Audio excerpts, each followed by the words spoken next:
कल में आप सभी का स्वागत है। मैं हूं स्वाति रायना और हम आपको बताने जा रहे हैं आज की हफ्ते के पहले कारोबारी दिन कैसा रहा बाजार का हाल, साथ ही कल के लिए क्या रखे आप स्ट्रैटेजी।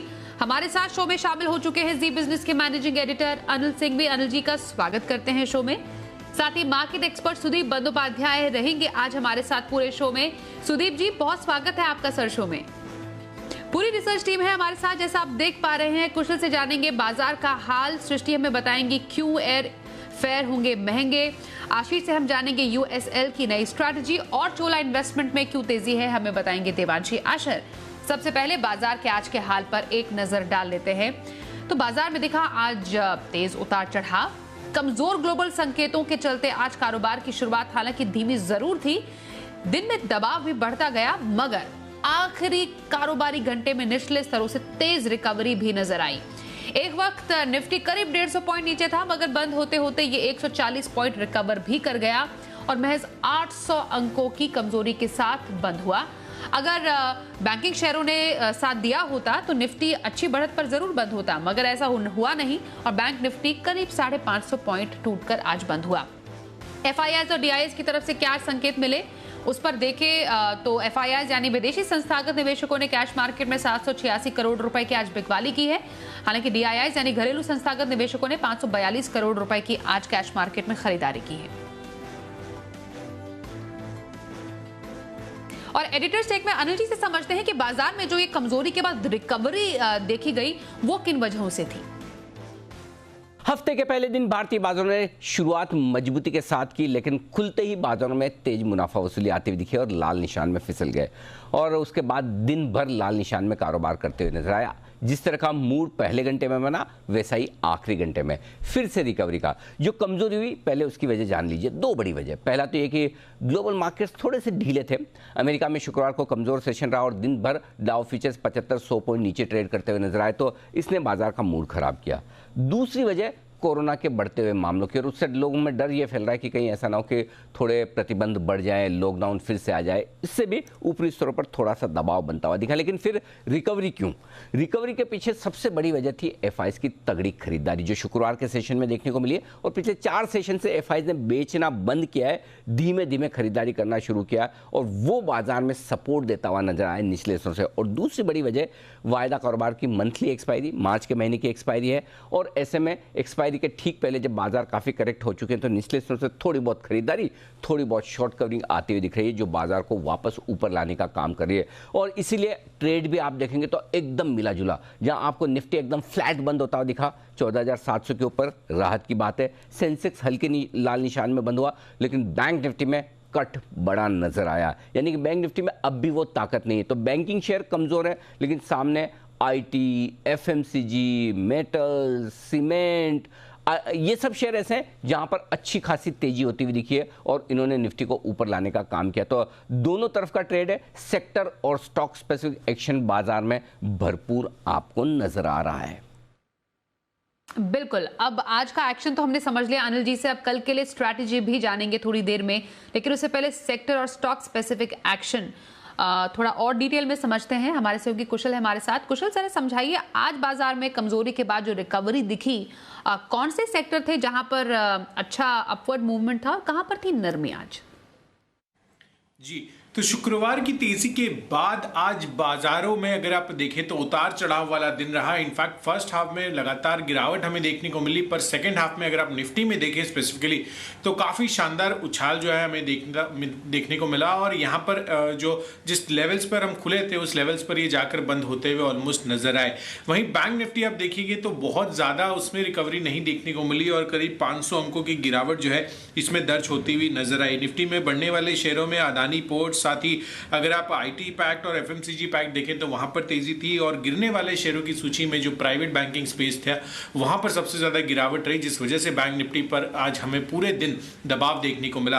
अगर आप सेक्टर स्पेसिफिक जाएंगे तो रियल्टी स्पेस में गोदरेज प्रॉपर्टीज सबसे बेहतरीन तेजी आज इसने बनाई, करीब 8% से ज्यादा का इंटरडे अप मूव स्टॉक में देखने को मिला। साथ साथ अगर आप देखेंगे तो प्रेस्टीज स्टेट्स में भी बढ़िया मूव आया।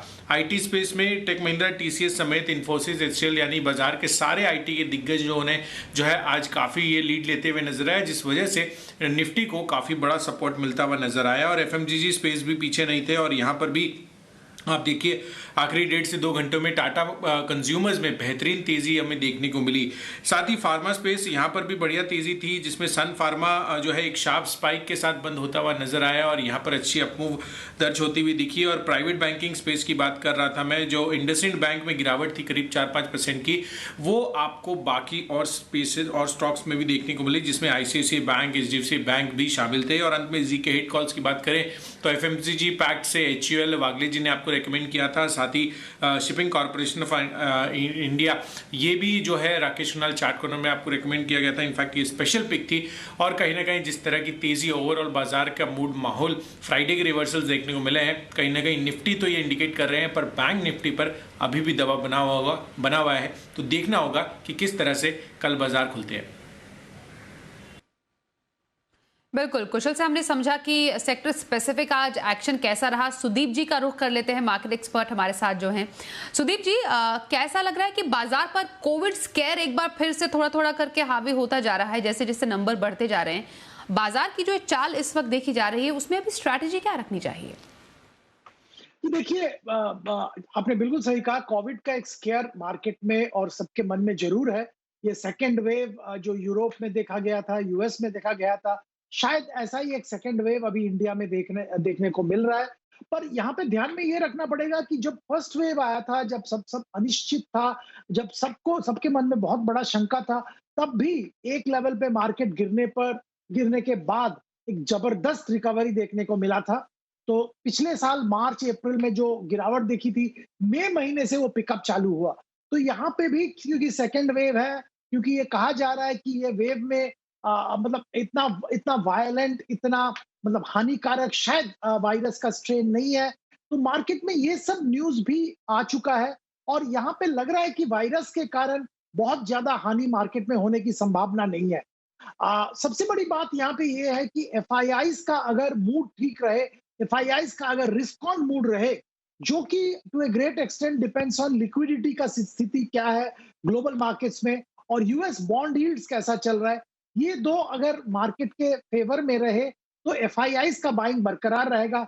जैसे कि हमने देखा है, आज एफआईआई का जबरदस्त बाइंग था और उसके कारण towards the end of the day market में अच्छा खासा रिकवरी देखने को मिला।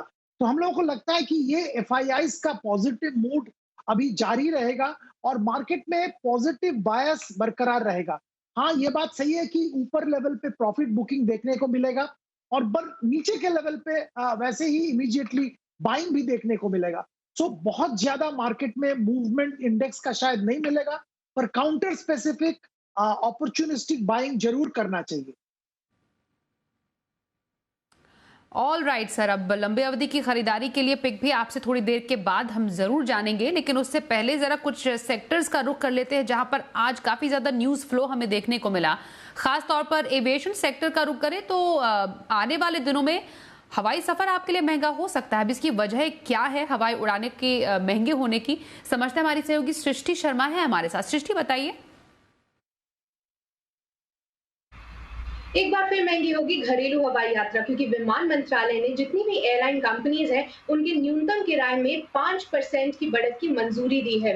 हालांकि ये खबर ग्राहकों के लिए पॉजिटिव नहीं है, पर एयरलाइन कंपनीज के लिए ये राहत की बात है। मई महीने के बाद हमने देखा था कि जितनी भी टिकट प्राइसेस हैं उनको 7 अलग अलग प्राइस बैंड में बांटा गया था, ताकि ग्राहकों को बहुत ज्यादा कीमतें ना चुकानी पड़े। पर जिस तरीके से एयरलाइन में इस्तेमाल होने वाले तेल की दामों में बढ़त देखने को मिल रही है, उससे हमने फरवरी महीने में देखा था कि जो प्राइस बैंड है उसमें एक रिवीजन हुआ था, यानी कि जो एयरलाइन की टिकट्स है उनमें उस प्राइस बैंड में 10 से 30% की बढ़त हमें देखने को मिली थी। फरवरी महीने में जो लोअर लिमिट थी उसमें 10% और अपर लिमिट में करीब 30% की बढ़त की मंजूरी दी थी। अब ये दूसरी बार हो रहा है कि ये प्राइस बैंड की जो लोअर रेंज है उसमें 5% बढ़त की अनुमति दी है, जिसके चलते जो प्राइस बैंड की लोअर रेंज है वो करीब 2310 से लेकर 7560 तक की आपको होते हुए दिखेगी।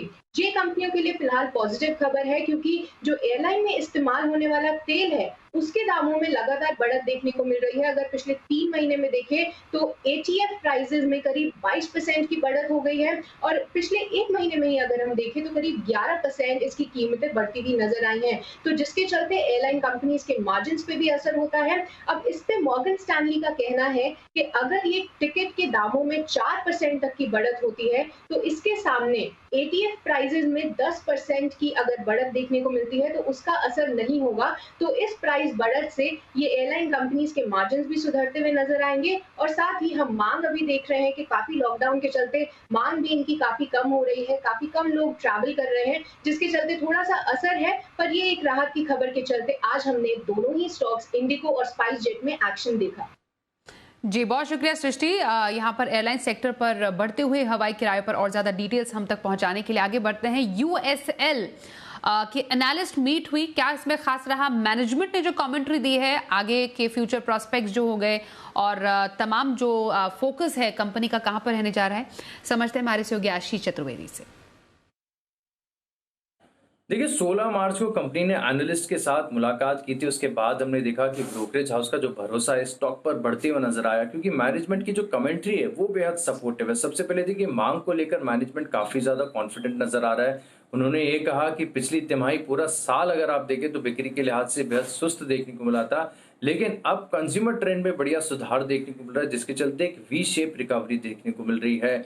अच्छी बात यह भी है कि पिछले साल कोरोना के चलते हमने देखा था कि कई राज्यों में जो है अतिरिक्त टैक्स लगाए गए थे, अब उसे रोल बैक कर दिया गया। मिसाल के तौर पर अगर आप देखें झारखंड है, असम है, मेघालय है, यहाँ पर इन टैक्स को फिर से हटा दिया गया, यानी यहाँ पर जो बिक्री है दोबारा बढ़ती हुई नजर आई। देखिए मार्जिन्स को लेकर भी जो है मैनेजमेंट कॉन्फिडेंट ही नजर आ रहा है। उन्होंने ये कहा कि जो एक्स्ट्रा न्यूट्रल अल्कोहल है ENA, इसकी कीमतें अगर आप देखें तो स्थिर ही देखने को मिल रही है। हालांकि ग्लास की कीमतें हो सकता है कि आगे जाकर हल्की सी बढ़ती हुई नजर आए, लेकिन चिंता का कारण नहीं है, क्योंकि मैनेजमेंट मार्जिन्स को बढ़ाने के लिए प्रेस्टीज एंड अबव, यानी आम भाषा में अगर आप कहें तो प्रीमियम सेगमेंट पर अब ज्यादा फोकस करती हुई नजर आएगी, जिसके चलते देखिए कि आगे जाकर हो सकता है कि कंपनी के मार्जिन्स में बढ़िया बढ़त देखने को मिले।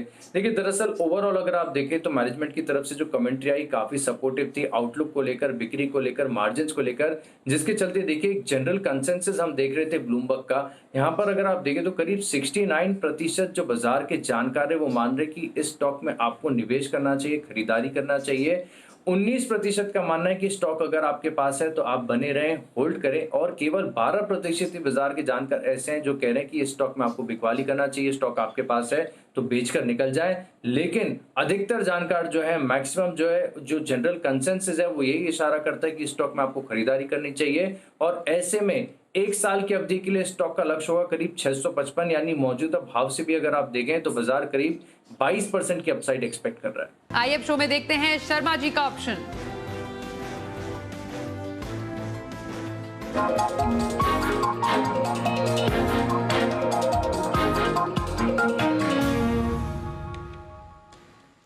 HDFC सिक्योरिटीज के VK शर्मा जी से बात करते हैं। सर बहुत स्वागत है आपका। कौन सा ऑप्शन स्ट्रैटेजी आप कल के लिए बताने वाले हैं आज? जी स्वाति जी नमस्ते, और इस सेगमेंट के दर्शकों को भी मेरी तरफ से नमस्ते। तो 2 स्टॉक ऑप्शन लेके आया हूँ हमेशा की तरह, और ये कॉल ऑप्शन हैं। तो हिंडाल्को में आज जरा तेजी देखी गई और लास्ट मोमेंट पे भी ये काफी अच्छा बंद हुआ है। तो यहाँ पे मैं समझता हूँ कि 340 की कॉल मार्च सीरीज की 6.5 रुपए पे जहाँ पे क्लोज हुआ है वो प्रीमियम, वो आप खरीद सकते हैं। स्टॉप लॉस रखें 3.5 रुपए का, टारगेट आपका रहेगा 11 रुपए। और दूसरा एक स्टॉक जो नीचे से उभर कर सामने आए हैं वो FMCG सेक्टर से है और नाम है उसका डाबर। तो ये भी 530 की मार्च सीरीज की कॉल आप खरीद सकते हैं, 530 की स्ट्राइक प्राइस। ऑप्शन मिलेगा आपको करीब 7 रुपए पे, इसका स्टॉप लॉस रखिए 4 रुपए, टारगेट रहेगा 12 रुपए। हमेशा की तरह स्टॉप लॉस को ऊपर बढ़ाते रहिए, और एक बार प्रॉफिट में आने के बाद कभी भी नुकसान आपको नहीं होना चाहिए, तो खड़े रहिए सेटलमेंट तक।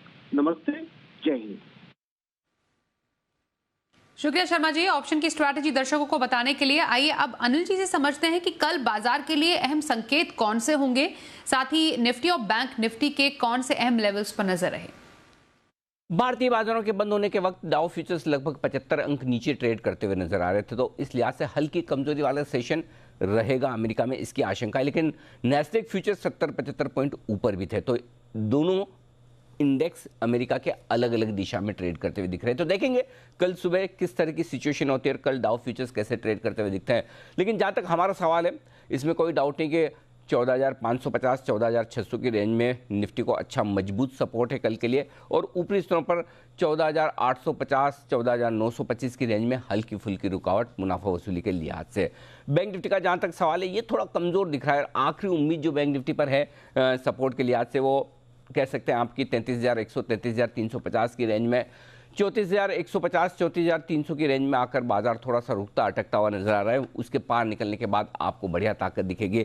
लेकिन फिर भी क्लोजिंग बेसिस पर और आखिरी 1-1.5 घंटे में जिस तरह की रिकवरी दिखाकर निफ्टी मजबूती के साथ बंद हुआ, कई सारे स्टॉक्स ऐसे हैं जो अच्छी मजबूती दिखा रहे थे। कई सेक्टर्स मसलन IT शेयर हुए, ITC FMCG स्टॉक्स हुए, मेटल शेयरों में हल्की फुल्की खरीदारी, तो कहीं ना कहीं थोड़ा कॉन्फिडेंस निफ्टी को लेकर है। अब बैंक निफ्टी अगर थोड़ा सा साथ दे दे और रिकवरी आ जाए तो फिर आप एक अच्छी एक्सपायरी की तरफ बढ़ सकते हैं।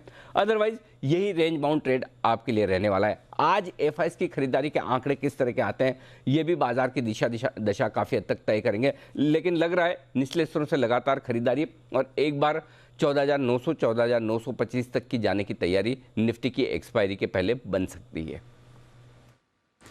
तो ये हमने अनिल जी से कल के लिए बाजार पर स्ट्रैटेजी समझ ली। अब कल के लिए ऑप्शन स्ट्रैटेजी समझते हैं कल का ऑप्शन में।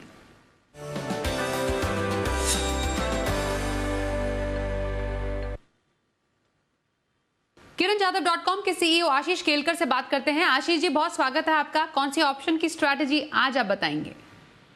Good evening Swati ji. देखिए, आज अंत में हमने सीमेंट स्टॉक में बहुत अच्छा एक उठाव देखा था, इसलिए मैंने स्टॉक सिलेक्ट किया है अंबुजा सीमेंट, जिसका 280 का कॉल ऑप्शन खरीदारी करने की मेरी सलाह होगी। इसका आज का प्राइस करीबन 18 रुपये 50 पैसे के आसपास का है और इसी लेवल पे कल हमें खरीदारी करने की चेष्टा करनी चाहिए। मेरा स्टॉप लॉस रहेगा 13 रुपये 50 पैसे का, मेरा पहला लक्ष्य रहेगा 25 रुपए का और दूसरा लक्ष्य रहेगा 27 रुपए का। तो अंबुजा सीमेंट का 280 का कॉल खरीदारी करने की सलाह है। बहुत शुक्रिया आशीष जी शो में शामिल होने के लिए, कल के लिए ऑप्शन स्ट्रैटेजी बताने के लिए। और शो के अंत में सुदीप जी, कौन सी लंबी अवधि की जो पिक है आज आप दर्शकों के लिए लेकर आए हैं? देखिए, 2 शेयर का मैं यहाँ पे जिक्र करना चाहूंगा। पहला, दिग्गज कंपनी कंस्ट्रक्शन और इंफ्रास्ट्रक्चर क्षेत्र में लार्सन टुब्रो। निवेशक को बहुत ज्यादा फायदा पिछले करीब कुछ सालों से इसमें नहीं हुआ है, पर एक स्थिति यहाँ पे अभी आ गई है कि सारे जो फैक्टर्स हैं इनके हित में है, इनके फेवर में है। सरकार की तरफ से बहुत बड़ा जो इंफ्रास्ट्रक्चर में निवेश की बात चल रही है, जो कुछ हद तक मंजूरी मिल गई है, उसका बहुत बड़ा फायदा लार्सन टुब्रो को मिलेगा। ये कंट्री के दिग्गज कंस्ट्रक्शन कंपनी है, इनका एग्जीक्यूशन ट्रैक रिकॉर्ड बेहतरीन है, तो इनका जो सरकार का इंफ्रास्ट्रक्चर पुश का बहुत बड़ा फायदा लार्सन को मिलेगा। दूसरी बात है, जो सेक्टर में लार्सन का बिजनेस अच्छा नहीं चल रहा था, हाइड्रोकार्बन रिलेटेड जो केपेक्स है, वहां पे बहुत बड़े लार्सन प्लेयर हैं और ये वेस्ट एशिया से ज्यादातर ऑर्डर आता है क्योंकि oil prices, global oil prices एक लेवल तक बढ़ गया है। उम्मीद ये है कि मिडिल ईस्ट में वापस हाइड्रोकार्बन केपेक्स, हाइड्रोकार्बन एक्सपेंशन चालू होगा और उसका एक बहुत बड़ा फायदा लार्सन को मिलेगा। ध्यान में ये रखना पड़ेगा कि पिछले कुछ क्वार्टर से ये नेगेटिव में चल रहा है लार्सन का, और यहाँ पे ये हाइड्रोकार्बन जो कैपेक्स आएगा उसका बहुत फायदा लार्सन को होगा। तीसरी बात है, मैनेजमेंट में रिपीटेडली कहा है और वो इम्प्लीमेंट भी कर रहे हैं, जो स्ट्रैटेजिक रीस्ट्रक्चरिंग कर रहे हैं, जो नॉन कोर बिजनेस ये बेच रहे हैं, स्ट्रैटेजिक डाइवेस्टमेंट कर रहे हैं, उसके जरिए इनका working capital position, cash flow बहुत इंप्रूव हो रहा है और आने वाले दिनों में भी बहुत अच्छा स्थिति इस बारे में होने की संभावना है। करीब 1700 रुपए का टारगेट रख के हम निवेशक को यहाँ पे 1 साल के लिए खरीदारी की सलाह दे रहे हैं। दूसरा शेयर जिसका मैं जिक्र करना चाहूंगा, जो स्पिरिट लिकर क्षेत्र के दिग्गज कंपनी रैडिको खैतान। ये पहली बात तो ये देखिए, पीयर कंपैरिजन अगर करें, यूनाइटेड स्पिरिट या यूनाइटेड ब्रूअरी कंपैरेटिवली चीप है। इनका बिजनेस ग्रोथ जो इन्होंने दिखाया है पिछले कुछ क्वार्टर से, पिछले कुछ ईयर्स से, वो बहुत बेटर है यूनाइटेड स्पिरिट्स या ब्रूअरीज के कंपैरिजन में। तीसरी बात यहाँ पे ये है कि यूपी जो इनका स्ट्रॉन्ग होल्ड है, जो इनका कैप्टिव मार्केट कह सकते हैं, वहां पे बहुत अच्छा एक्सपेंशन हो रहा है और यूपी में जो चेंजेस आए हैं स्ट्रक्चर में, स्ट्रक्चरल चेंजेस एक्साइज ड्यूटी को लेके और लीकर डिस्ट्रीब्यूशन को लेके, उसका भी बहुत बड़ा फायदा रैडिको खैतान को मिल रहा है। और ये सब नजर में रखते हुए हम लोग 700 रुपए का टारगेट यहाँ पे दे रहे हैं। 1 साल के लिए निवेशक यहाँ पे भी निवेश कर सकते हैं। तो लंबी अवधि की खरीदारी लार्सन एंड टूब्रो और रैडिको खैतान में करने की सलाह दी है सुदीप बंदोपाध्याय ने। बहुत शुक्रिया सुदीप जी, आप शो में शामिल हुए। साथ ही हमारे तमाम रिसर्च एनालिस्ट का भी शुक्रिया हम तक एक्सक्लूसिव खबर और रिसर्च पहुंचाने के लिए। शो में आज के लिए बस इतना ही। बाजार का लाइव एक्शन देखना है तो सुबह 7 बजे से देखिए जी बिजनेस। फिलहाल वक्त एक ब्रेक का हो गया है, खबरों का सिलसिला जारी रहेगा।